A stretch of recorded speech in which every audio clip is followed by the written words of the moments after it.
Jemi këtu për të protestuar për sa i takon korrupsionit në Shqipëri. Korrupsioni ka arritur në nivelet më galopante.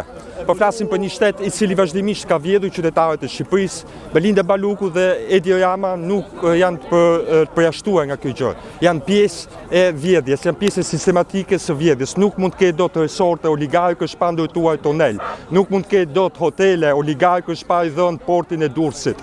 Nuk mund të ketë dot licenca peshkimi pa ndërtuar port Belinda Baluku. Të gjithë janë së bashku fajtorë. Janë pjesë të njëjtës skem kriminali që kanë vjedhur dhe kanë përforuar këtë Shqipëri, këtë vend.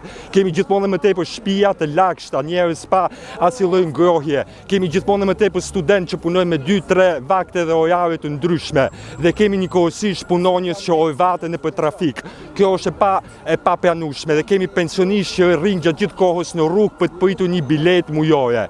Kemi bëjmë një deformim shoqëror, me një deformim ekonomik i cili gjithmonë më tepër është duke vënë në klapa këtë të ardhme prosperiteti. Edi Rama dhe Belinda Baluku duhet japin dorëheqjen sa më parë për të mirën e këtij vendi. Çfarë zgjidhje kemi? Duhet japin dorëheqjen absolute. Sa më parë.